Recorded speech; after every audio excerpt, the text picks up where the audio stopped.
All right, Rock. I mean, let's just get into it here. You guys are coming off a tough loss to the Rams, but all your goals are still right there in front of you. So if you could just talk a little bit about a close loss to a really good football team you may very well see again in January. Well, I tell you what, we got to learn how to finish games. We still got, we have some relatively young boys in the back end, but we just need to be able to finish games a little better than we have. We have we have good talent, but you know, this league is the neck above league, and if you can't think the game as you play it, you're gonna be in a little trouble.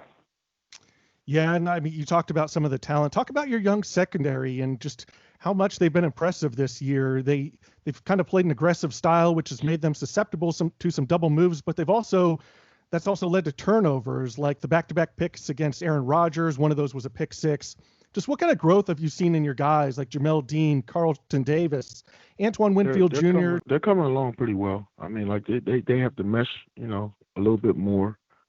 Uh, the communication has to be a little bit cleaner, but there's progress being made. But nobody waits on you. You're either ready or you're not. And we gotta have everything's got to be clicking this weekend in order for us to win this ball game.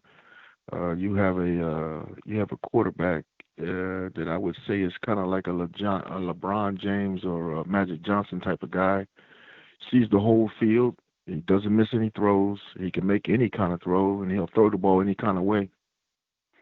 Yeah, what do you tell your guys about going up against Patrick Mahomes? Is it similar to when you faced Aaron Rodgers, or is Mahomes a different animal with being able to extend plays, the arm angles, no look throws, just the entire field being open no matter what side he's rolling to? You you look at the Chiefs, and his it's always his scrambling ability that makes things happen. Hmm. And their receivers understand that. They understand they don't have time to get a second or third move in, and that's how they make big plays. Well, this Chiefs offense is always causing problems and putting pressure on opposing defenses. Talk about the difficulty in trying to take away a Kelsey or Tyreek, but freeing things up for others, whether it be Watkins, who may be back this week. You got Robinson and Hardman, even Hilaire and Bell, two backs who can create mismatches in the passing game. Yeah, pick your poison. Yeah, pick your poison. I mean, different situations, different people. Yeah, pick your poison. They're balanced. They're well balanced offense. They can run the ball. They can pass the ball. They can screen you. They can go deep. They got you got a hell of a deal that you got to defend. Be a great challenge for us. Yeah, and the Chiefs defense has been struggling here, just coming off this game against the Raiders. They ended up winning, but the defense has looked very susceptible at times. But I want to talk to you a little bit about the quarterback you got down there in Tampa, Tom Brady. I mean, his preparation, he's got a competitive fire to win, and enthusiasm for practice. Just what has he meant to the organization? Well, he's definitely showed people how to prepare for games and how to what it takes to win and things like that. Uh, we just have to, like I said, we just have to gel. I think the uh, the OTAs and missing those type of things and seeing what people can do and where people are going to be. I think that's affected every team in the NFL right now. I think the tackling is not where it needs to be at on all the defenses I've seen this year.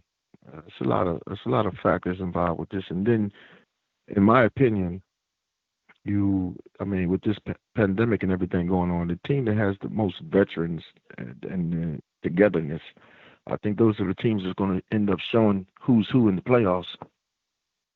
Absolutely. And I kind of want to ask you a little bit about the receivers you got down there and just how unselfish they are to welcome Antonio Brown in and to go from a guy like Jameis Winston, who's going to throw the ball, he's going to throw it deep, he's going to get Mike Evans and Chris Godwin their targets, they're going to get their yards, and shifting to a Tom Brady who's also getting the ball down the field, but just not at the clip that Jameis Winston was. And just again, to their unselfishness, welcoming in another all-pro receiver in Antonio Brown.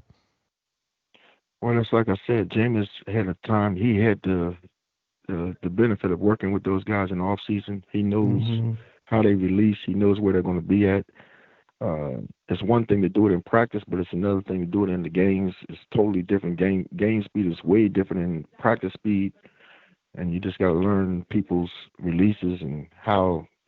I don't know how the Chiefs DBs are going to play these guys, whether they're opening up the gate or they're getting hands on people or not. I don't know what they're going to do, but that all plays in factor. You got to see what happens. And just the last thing before we get you out of here, Rock, and you're so gracious to come on with us. Can't thank you enough. Is there any extra internal motivation for you all going up against the reigning Super Bowl champions? And personally, what does this game mean to you, being a former Chiefs great? Well, I'll tell you what, it shows you where you're at as a team. I mean, you're playing the best. You're playing the world champs. You can't get motivated for something like that, then you probably don't belong in the league. If there should be no speeches. There's no speeches needed. You're playing against the world champs. You're trying to contend for a world championship. Bring your A game, or you better stay home. This is a big boy game. There's no doubt about it. It's a big boy game Sunday. So you guys don't need to fly in Marty Schottenheimer for a big speech saying this is a game of the heart. You don't need no speeches. No, you definitely don't need no speeches. If that's the case, you probably should stay on the sideline. We are looking forward to it so much, Rock. We wish you guys the best of luck down the stretch. Maybe except for Sunday here in Kansas City, us Chiefs fans looking to move to 10-1, but that's no easy task going up against you guys, Tom Brady, and that defense, especially that secondary that you got playing just lights out down there in Tampa. So we're looking forward to it, Rock. We can't wait to have you on again, and it's just an honor and a privilege to have you on here. Every time that you come on, we absolutely look forward to it. We have a blast. So best of luck this weekend, and we'll catch up down the road, my friend.